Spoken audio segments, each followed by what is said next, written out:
What's going on, everybody? Welcome to the Why Not You podcast. Ricky Johnson, Mason McDuffie Mortgage. Cherish Sammeli, Pioneer Title Agency.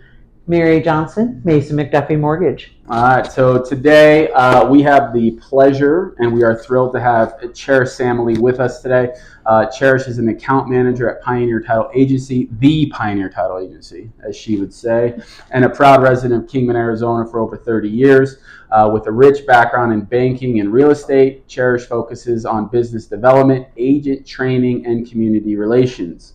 She's not just a professional, but a passionate community member involved in organizations like the Kingman Area Chamber of Commerce, the Kingman Cancer Care Unit, and City Council, as well as Vice Mayor. Yes. Yeah. When she's not working, she loves spending time with family and friends and golfing. Go play golf with her. It's fun. So, Cherish, welcome. Thank you. I want to get to know that chick. She sounds like a lot of fun. Well, she is. Okay. Fantastic. So today we're going to just talk about title companies as Title Escrow and kind of what's going on in that world right now, if you're good with that. Of course. Let everybody know. Of course. Mary, you want to start us off? Absolutely. Let's go with the big question. Yeah. What is the main purpose of a title company in the realm of real estate? Title escrow. We need to keep title and escrow together. Right. Yeah. In some states, it's done separately. It could be two different companies, but in the state of Arizona, it's done within the same company most of the time. So the reason why a consumer would want to have a title company, escrow company, involved in their transaction is we are the third party, the disinterested party in the transaction. We don't take sides, we execute instructions, and those instructions that are agreed upon by the buyer and the seller.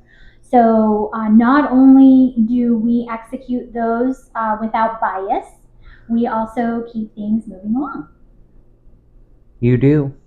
You keep us chugging right along. Yeah, for sure. Yeah. Now, what's the difference between title and escrow?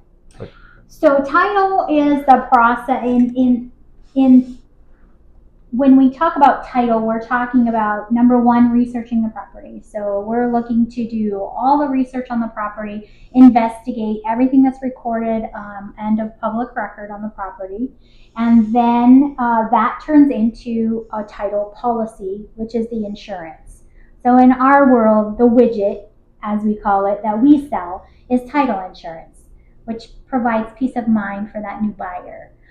Escrow, on the other hand, is the settlement side of the transaction. So that's the side of the transaction where all the money is received, all the money is dispersed, and all the instruction is executed. Reading of contracts, interpretation, and execution. So that's the difference. Like I said, in Arizona, they go hand in hand.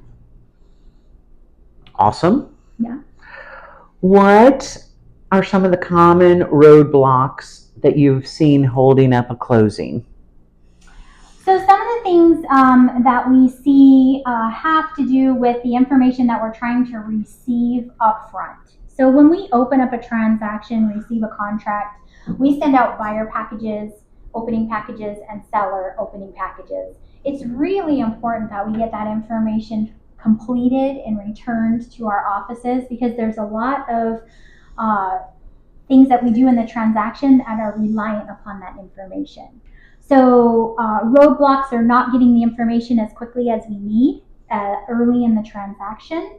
Last minute changes. So lenders are notorious for that. I was not going to throw you under the bus. That is not why I'm here. I'm here to lift you all up. But yeah, last minute changes, those can cause delays, roadblocks, inspections that come back that have issues, repairs that don't get done. Some of those things can hold up closing. Also, vacations. Although a very joyous event, sometimes we get buyers and sellers that don't tell us when they're going to go away. Yes. And where they're going. Going to Europe can be difficult. Yes. So depending on whether you're in the country, outside of the country, in state, out of state, it really does affect the transaction. So I would say one of the biggest advice that I can give to the public is to be proactive in your communication. Communicate early, communicate often, and just keep your escrow officer in the loop of what's going on with your with your transaction as far as you as an individual.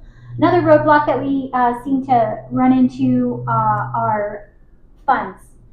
Good funds. We receive what we call good funds, and those are cashier's checks, they're wires, but occasionally we try not to receive personal checks, but sometimes that does happen, and those have a clearing period of a few days to clear through the bank. So we've got to make sure that we have good funds so that we can close. So those are just some of the roadblocks. A bucket of pennies doesn't work? That does not work. Mattress cash, that does not work. Even on a cash deal. Yes, correct. I mean, you can't walk in with your suitcase of $100 bills and right. I'm paying cash. It's not literal. Correct. Yeah. Okay. Yeah. What's the difference between agency and direct insurer? So we at Pioneer Title are an agency. And the easiest way to explain this, I explain this to new agents, when you're dealing with an agency, you have an opportunity for choices of title insurance underwriters. So because I'm a girl, I like shoes, so I like to tell the story of a shoe DSW warehouse. And when you walk in there, you don't just get to choose from one brand of shoes. So think of us as the DSW of shoes in the title insurance industry. You can get Adidas, you can get Gucci, you can get Michael Kors, you can get Nike. You have options. Whereas if you're a direct insured, you only have one option. And what that truly translates to buyers out there and sellers is that if you're going through a direct insured company rather than an agency, when they see a problem in the transaction and they're not willing to take the risk, you have to pick up your toys and go home. You don't get another option. Gotcha. The transaction dies. So with us, we have about 7 different underwriters, and we utilize all of those underwriters depending on the type of transaction, whether it's rural vacant land, whether it's in an unplatted subdivision, whether it's manufactured housing, new construction. We have an underwriter for just about everything, and we know what those underwriter tolerances are. So we have choices. So that's the benefit of using an agency. Okay. I think choices are wonderful. I do too. Yeah. I only knew 2 of those shoes you were talking about, by the way. Ricky is a shoe guy, so he understands that. But Nike and Adidas, those are the only 2 I got. Oh. You got to get out more. Sure. So on those same lines, so let's dive in a little bit to that title insurance. How does it protect the buyer? How does it protect the seller? Mm-hmm. I mean, because it really is a requirement for financing. Mm-hmm. Is it a requirement for a cash transaction? Is it an optional thing to have title insurance, or is it always required? So those are some really great questions. First of all, in our industry, in our company, we do not do a transaction unless we're issuing title insurance. Okay. That's because we believe in our product. We believe in the peace of mind that it provides. So although there are some states where title insurance is optional, that is not something that we are willing to not provide. Okay. Because it's an injustice to both the seller who's conveying the property and to the new buyer who wants that peace of mind. Mm-hmm. So that being said, the buyer gets peace of mind that they're receiving a piece of property or a home on a piece of property that is free of any liens or encumbrances that are of public record. So nobody can come knocking on their door and saying, hey, I have an interest in your property because my grandfather's wife's sisters, there is a succession of why we do title insurance, and that's to make sure that every time a property is conveyed from a seller to a buyer, that we address all those interests. That's interests of marriages, that's interests of heirs if there's a death. So peace of mind when you walk out of an insured transaction and you receive that title policy post-transaction, you have peace of mind that you own this property free and clear, and that nobody's going to come and claim interest to your property. And the seller on the same side, on the seller side, they've got peace of mind that no one's going to come after them. Correct. That something shows up. And is a title policy good for how long? It's good for the time that the purchaser owns the property. So until that conveys to another purchaser, they will have the opportunity to have that coverage on that property. Okay. So if they own it for 50 years, they're covered. That's absolutely correct. And that's why title insurance is a little bit different than like homeowners insurance, where you pay an annual premium or maybe a monthly for car insurance. When you pay a premium for your title insurance, it's at the time that we are conveying the property to the new buyer, and it's a one-time charge for as long as you own the property. Gotcha. Awesome. Great information. Yeah. So you have, how many escrow officers do you have in your office? I have 7 between 2 offices. Okay. And what is their role? Like what are they doing on the back end? So basically, I like to tell everybody they're the bus driver. So they're the bus driver of the transaction, and they invite all these parties to come and get on the bus and participate in the transaction. So they coordinate everything. They coordinate the monies coming in and out. They coordinate the documents. They coordinate both sides of the transaction, the realtor, the buyer, the realtor on the other side, the seller. They coordinate the lenders and how they come into the transaction. Inspectors and inspection reports, how they come into the transaction. So there's a lot of moving parts to a transaction, and they are the one that is basically the hub of all of it. Gotcha. So as a side note, your experience in your offices is extensive. What is your average escrow officer's tenure with you guys? Oh my goodness. Because you have a lot of experience over there. We do. Most of our escrow officers have at least 20 years or more experience in the industry. I've worked with a lot of our escrow officers, representing them in the market I'm going on my 21st year. Yeah. So we do have a lot of experience. We've seen a lot of market cycles.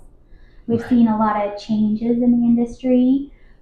But yeah, we have a wealth of knowledge, not only in our our escrow department, but our title department too, because we have, and our account servicing department. So we have a lot of experience under our roofs, that's for sure. So account servicing, you want to plug that a little bit?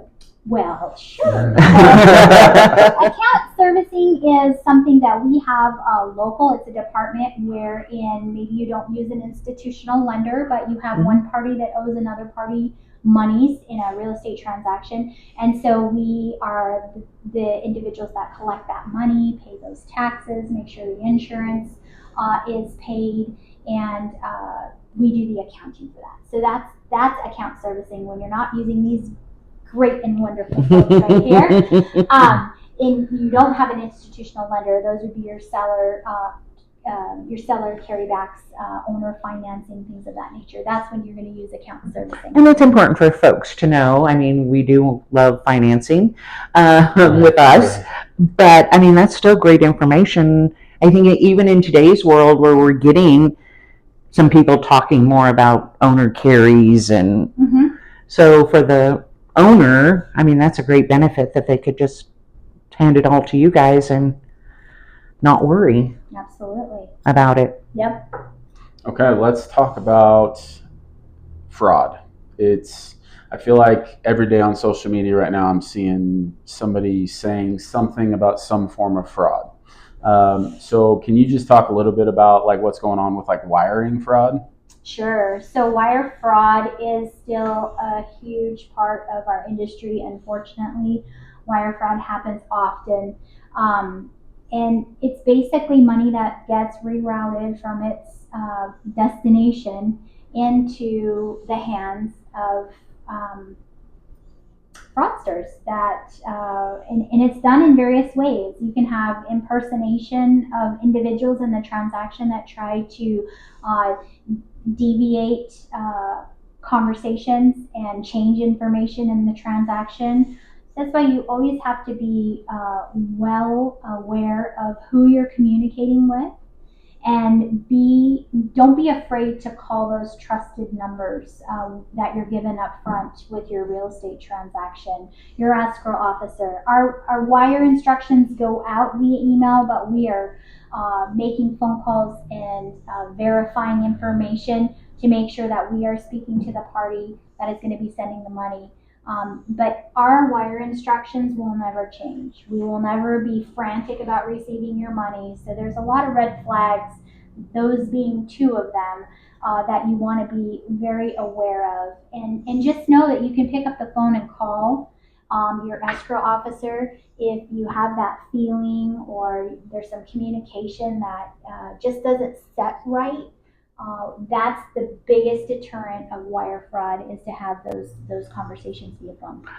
We do that all the time as lenders when we're talking to our buyers, especially when we get down to that end. Is it'll never change. The wiring instructions will never change. And call your escrow officer.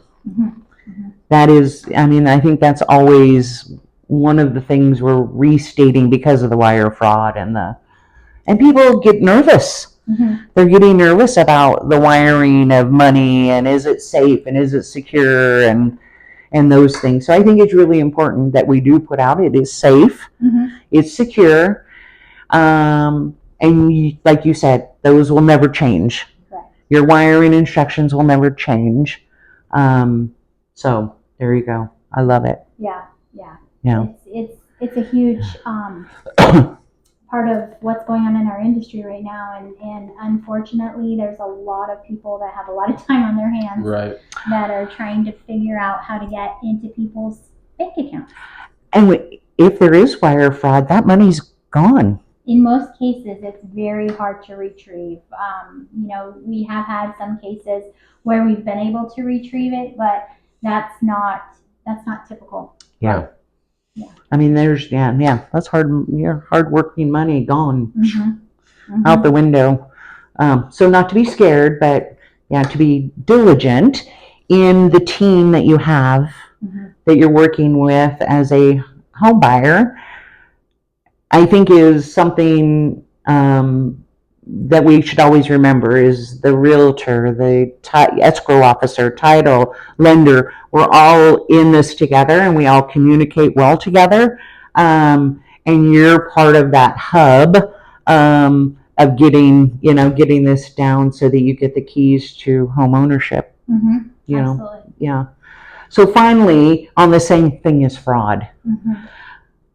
I've been hearing about seller fraud, that people are impersonating, or have you been hearing? Yes, and that's happening. It's pretty rampant right now. A lot of realtors are being contacted from people that don't own property, impersonating the fact that they do own property and that they would like to sell the property. And there's a lot of red flags that we've been trying to do some outreach to our realtor partners as far as what to look for.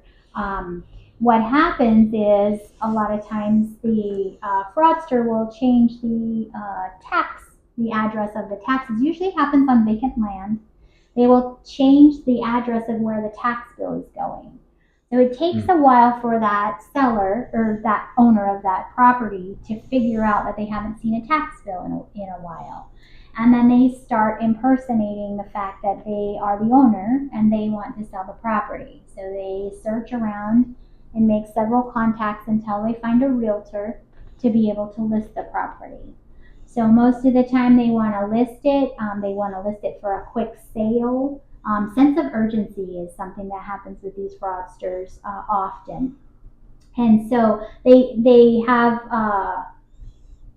struggle with getting you proper identification because of the obvious. Right. So you want to make sure that you're always requiring, if you're one of our realtor partners, you're always requiring some form of ID. Mm-hmm. That's so important so that you can verify them.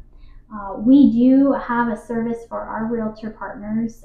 Anybody that suspects fraud, they can send a name, email address. If they can get identification, we will do some due diligence on their behalf and see what we can find out about how long the email address has been established. If we can find any nefarious information about the individuals. It's really helped detour a couple of agents from listing properties and being part of that seller impersonation fraud on vacant land. So If somebody owns a plot of land and they're not receiving their tax bill, can they reach out to you guys as well and see what's going on? And they would actually reach out to the county okay. and see. They can go online and look at their records. But something else that we're also doing to be proactive is when we have vacant land come into escrow and we have a contract on it, we are sending out a letter to the owner address and verifying that they do have that property listed. So you've got an address with the assessor and you've got an address with the treasurer. So we got to make sure that we are looking at all those records Right. to make sure that they're of the same address. But we are sending that letter out, and there's been several times where we have been able to stop a transaction early on because it's fraudulent just by sending out that letter, and the actual owner receiving the letter and calling us and saying, "Hey, I did put my land up for sale. Why do you have it in escrow? I didn't." So we've been able to really be proactive in hopefully catching it early before there's any financial distress to any of the parties. So as you can see by this conversation, you guys offer a wide variety of benefits to our community. Mm-hmm. Not just not just our realtors, not just the lenders, but a community wide in helping with the real estate, with the fraud and all of that. I think it's added benefit that I think we all truly appreciate. Oh, thank you. Yeah. Is there anything we didn't ask you that you want to? Well, I do want to brag upon our company just for a few moments. We are the largest agency in Arizona. We have over 90 offices in the state of Arizona. We only do business in Arizona on property in Arizona. We do business all over the world and in all over the United States, but the property has to be in Arizona. And we're a family-owned company. So we've been family-owned since 1985. And we really pride ourselves on that because it's not just a transaction to us, it's about building relationships and it's about the experience for our buyers and sellers. So some of the things that I often hear in our Google reviews is how proactive we are in communicating, how accommodating we are, how responsive we are. And so I really want to let you know that we really do care about you during the transaction, post-transaction. You become part of our family, and we treat you as if you were our grandmother sitting across the table or our sister. We really want you to have a good experience when you're buying or selling real estate with Pioneer Title. I can second that. Yeah, for Thank sure. you. Yeah, definitely. Yeah. And then in closing, we like to do some local plugs. Are there any events that you're looking forward to in the city of Kingman, Miss Vice Mayor? Like, is there anything like coming up that we should all be excited about? Like, I know for me, the Fireman's Golf Tournament is August 10th. Oh, So sign up at Surbat Cliffs if you haven't yet. So anything? Yes, lots of things. So Okay. I'm looking forward to the Stick Pony Derby that the Chamber of Commerce is putting on. I do not know the date. I came unprepared for that. Contact the Chamber of Commerce. It's a great event where you can virtually bet tokens on horses, and it's a real nice fundraiser for the Chamber of Commerce. And then I'm also looking forward to Oktoberfest Okay. in October. That is a great event. Yeah. Yeah. Yeah. So there's always things going on. Yeah. We can't forget Friday too. First Fridays? July 26th. Oh, okay. First Responders Lunch, sponsored by KGVAR. So that, what is that, 11 to 11 to 2? 11 to 2, 11 to 3, something like that. Mm-hmm. So EMS drivers, sheriffs, firefighters, police from Kingman can go and get free lunch. Yeah. Perfect. It's our way of giving back. Yeah, absolutely. So thank you for joining us. It was my pleasure. We're going to do it again, right? Yeah, absolutely. Okay. Let's talk about something a little more sexy. Title insurance. That's what pays my bills. However, it's not the super sexy talk. Mary, you got anything to close us out? No, we just appreciate you coming and visiting with us and giving us all the information that our folks need. I think that's the biggest thing that we're really trying to do is educate and give back and let people know that we're here for them. And that's it. That's all I got. Well, we appreciate both of you being a part of our team. Yeah. So we really enjoy working with you. Yeah. Awesome. Cool, guys. Thanks for watching. Don't forget to like, comment, and subscribe. We'll see you next time. Adios. Bye. Bye.